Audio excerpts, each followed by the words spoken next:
এই ওয়ার্নিংটি আপনারা সবাই পড়বেন, তারপর ভিডিওটি দেখবেন অবশ্যই।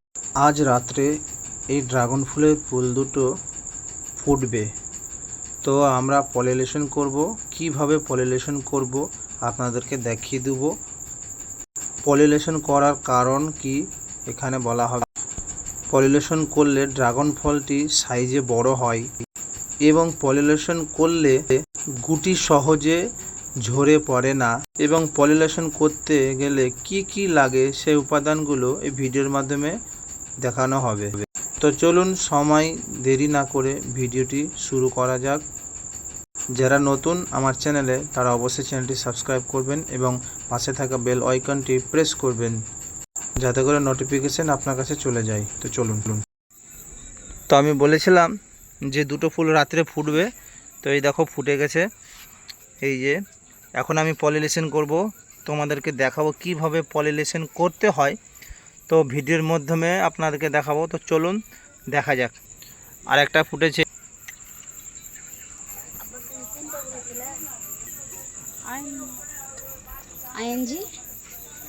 এই যে দেখুন, এখন আমি পলিনেশন করব, আপনারা দেখুন। পলিনেশন করার জন্য একটি তুলো কাঠি আর একটি পাত্র লাগবে, তা আপনাদেরকে অবশ্যই আপনারা জোগাড় করে ফেলবেন। এবং এইভাবে আপনারা নেওয়ার পরে এই পরাগগুলোকে এভাবে ফুলের পাপড়িতে ফেলবেন। দেখতে পাচ্ছেন অনেক পরাগগুলো পড়ছে, আর এটা হচ্ছে গর্ভকেশর। এই পরাগগুলো নিয়ে আপনারা এক জায়গাতে একত্রিত করবেন। করার পর আপনারা কি করবেন সেটা আপনাদেরকে দেখাচ্ছি।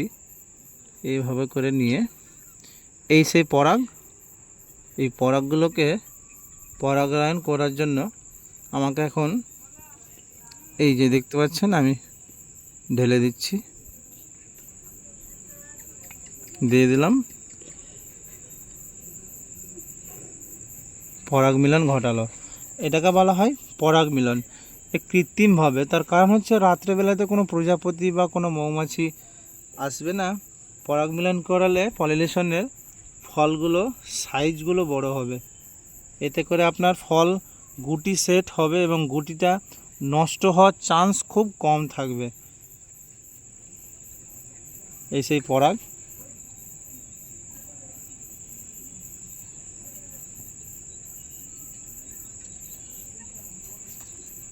আরেকটা আছে।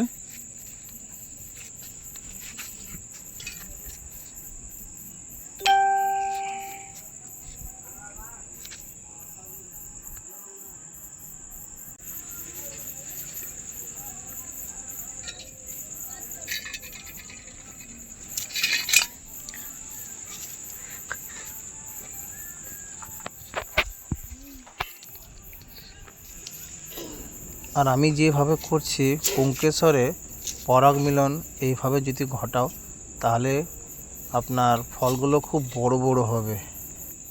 আর এই সব জিনিসগুলো হচ্ছে পরাগ রেণু, আর এটা হচ্ছে ফুল। হ্যাঁ, আর এগুলো হচ্ছে ফুলের পাপড়ি। আর হ্যাঁ, এখান থেকে পলিনেশন করা শেষ করলাম। যিনারা নতুন আমার চ্যানেলে তারা অবশ্যই চ্যানেলটি সাবস্ক্রাইব করবেন এবং পাশে থাকা বেল আইকনটি প্রেস করবেন, যাতে করে নোটিফিকেশান আপনার কাছে প্রথমে